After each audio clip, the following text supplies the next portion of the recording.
This is a podcast about the rise of Jacksonian democracy, the inauguration of Andrew Jackson. Andrew Jackson, who was elected in 1829, was inaugurated into office differently than his previous successors. What was different about Andrew Jackson was his ability to capture a crowd. This crowd totaled about 20,000 supporters who flooded into the White House. This became known as the Reign of King Mob.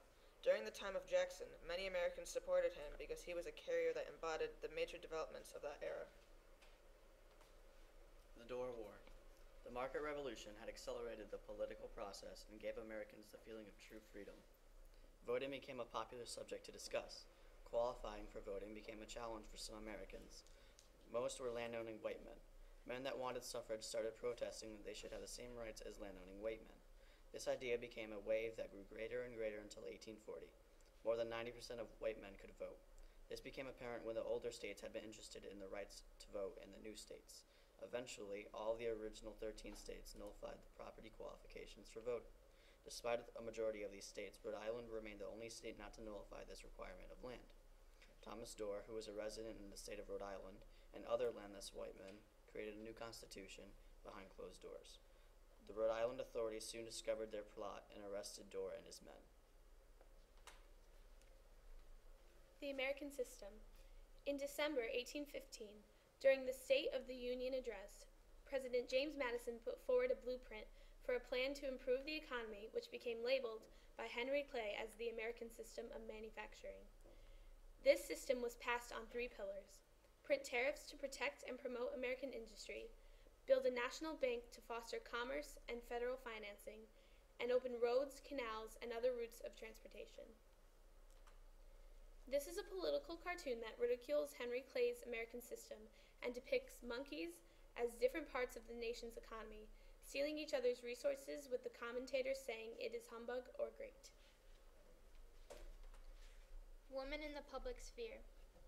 During the Jacksonian era, women were very underprivileged and looked down upon.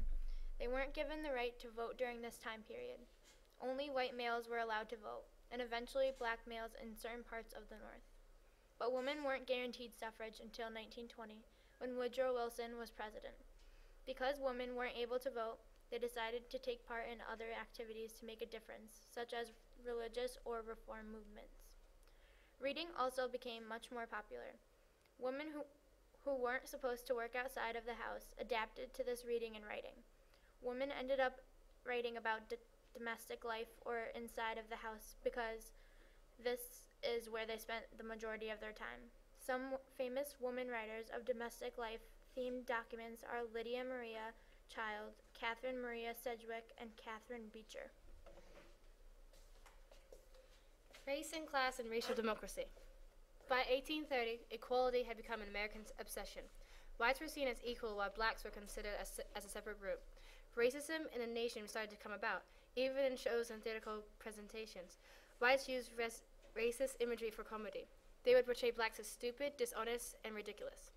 In the Revolutionary era, most new states that entered the Union limited rights as voting to only white men. The same Constitution Convention that removed poverty qualifications for whites raised the money requirements for blacks beyond the reach of many who can afford. Many more states continuously decreased their equality. Blacks can not vote, no longer sue in courts, serve in the military, and attend public schools. As voting is supposed to be a state of freedom, blacks were not completely free. Alexis de Tocqueville. Alexis de Tocqueville was a French political thinker and historian, and is best known for his thoughts on democracy in America. He had analyzed the rise of living standards and social conditions of individuals and the relationship to the market and state of Western societies. Democracy in America, published in 1835, was his major work. It was published after his travels in the United States and is today considered an early work of sociology and political sciences. The Information Revolution. The Information Revolution was a large expansion of the public sphere and an explosion in printing. Printing prices, also called the penny press, price issues at 1 cent instead of 6 cents. This production of printing made journalism and newspapers reach a new level. Reduction of the cost of printing made possible the appearance of alternative newspapers.